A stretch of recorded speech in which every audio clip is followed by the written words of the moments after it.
A gente sabe que o humor é uma dessas nossas marcas, né, ministro? E isso foi algo que aproximou ainda mais o senhor dos brasileiros, do Ministério da Justiça, das questões com relação ao nosso país. Então, eu sei que vai ser difícil, como o senhor disse, não vai dançar mais o axé, mas vai ter que dançar um ritmo menor. O pessoal quer saber se o Dino Debochado vai continuar existindo nas redes. Pois é, exatamente. O senhor tem uma vida muito ligada ao dia a dia da política brasileira, gosta dos embates de ideias, a defesa das causas da inclusão social e das pautas ligadas ao desenvolvimento econômico e humano. São características que diferem dos seus colegas, né, de toga, né, que o senhor vai encontrar lá no STF. Como é que o senhor pretende aproveitar esse seu conhecimento na sua atuação como ministro da maior corte do país? O Supremo poderá contribuir para corrigir uma situação muito anômala que está acontecendo no Brasil? Conflito entre os poderes ali, eu estou nisso assim, acompanhando a vida pública há muitos anos, sempre existiram, mas não com a trepidação, a intensidade dos últimos anos, né? A partir aí dessa descida da ladeira pela democracia brasileira, que começa, a meu ver, em 2013. Primeiro, Camila, eu quero agradecer muito a tua alusão a um traço que eu acho que é imprescindível ao exercício de funções de autoridade, que é o sentimento de ser igual a todas as pessoas, sentimento de humanidade. E as pessoas, em geral, riem e choram. Então, a minha autoridade política, ou administrativa, ou eventualmente jurisdicional, não está vinculada à sisudez, né? Então, eu acredito que esse traço de humanidade é imprescindível. É claro que as pessoas são diferentes, uns gostam de rir mais, outros gostam de rir menos, mas eu sou adepto de uma frase que eu li no Twitter, quando houve a indicação.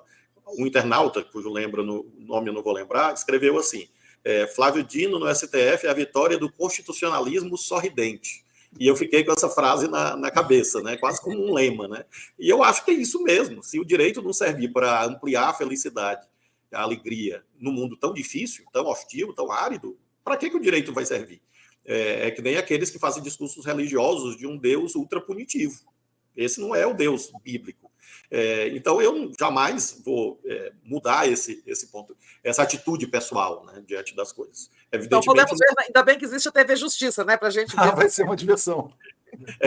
Agora, Camila, sem roupa de vingador, né? Porque a toga substitui e, num certo sentido, nega a ideia de superpoderes. Né? O senhor vai aumentar o Ibope da TV Justiça. Como vai, com certeza. Bom, sabemos, vamos ver lá. Agora, então, Camila, eu acredito também que o humor é contra-hegemônico nesse mundo de tantas tristezas. Né?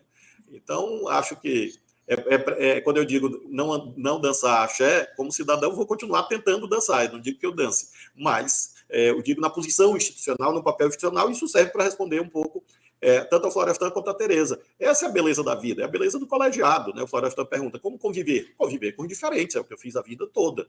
Às vezes eu sou indevidamente, até jornalistas escrevem que eu sou uma pessoa muito polêmica, combativa, espalha brasas e coisas similares. Não, a vida inteira eu fiz só aglutinar em torno de ideias. Uma grande frente política no Maranhão, como congressista, fui relator de leis, autor de leis de um partido, na época, muito pequeno. Né? Então, acho que é essa visão de você aprender com os outros, ouvir os outros, não ser dono da verdade e procurar conviver com essas diversidades. E é isso que eu vou procurar fazer, Floresta, lá, e estou muito à vontade, né? Porque, de um modo geral, conheço os meus 10 pares de antes, alguns há 30 anos. Então, de antes deles mesmos serem ministros do Supremo. Então, eu prevejo assim, uma convivência, às vezes, com divergências, mas fraterna. E isso serve também para o que a Tereza pergunta, né? Se o Supremo pode ajudar, pode e deve. Mas também é preciso que todo mundo ajude.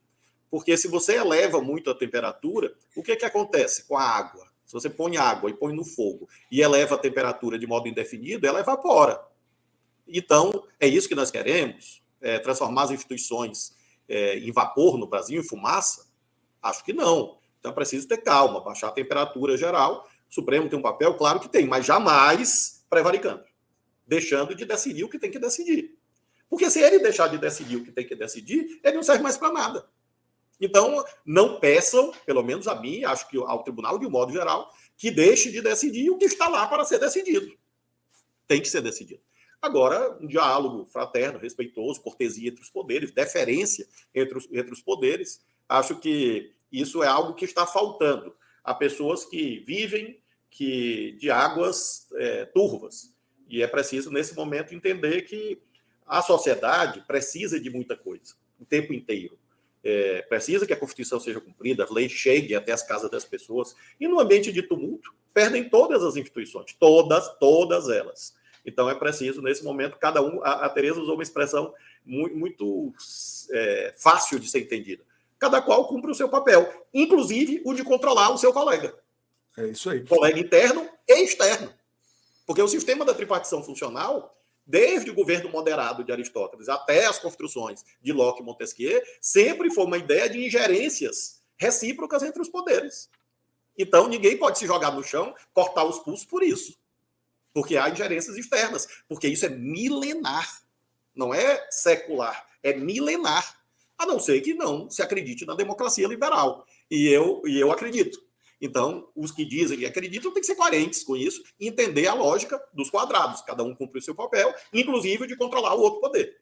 Porque essa é a lógica da tripartição funcional para evitar abusos. Então, acho que ninguém pode pedir ao Supremo assim, não decida isso, porque senão nós vamos fazer aquilo. Não são termos adequados para um debate respeitoso. E é essa contribuição modesta que eu pretendo dar. Essa chantagem, essa ameaça de retaliação está muito frequente, né? Tá frequente demais no dia a dia da vida pública brasileira, né? Tereza, eu diria que até nos primeiros anos da ditadura militar não havia um clima tão difícil quanto o atual. Me refiro aos primeiros anos. O Supremo Tribunal Federal, nos primeiros anos da ditadura, concedia habeas corpus contra atos da ditadura. Há uma passagem famosa de uma liminar monocrática, veja, de um ministro do Supremo Tribunal Federal, concedido ao governador Mauro Borges, então governador de Goiás, no rosto de um telegrama. Nesse tempo havia telegrama. E o habeas corpus foi impetrado por telegrama. E esse ministro decidiu monocraticamente no telegrama. Concedeu. E os militares, colocou defiro, concedeu. E os militares cumpriram a decisão. E ninguém, naquele momento, disse, não vai cumprir, ou se pensou, não disse, né?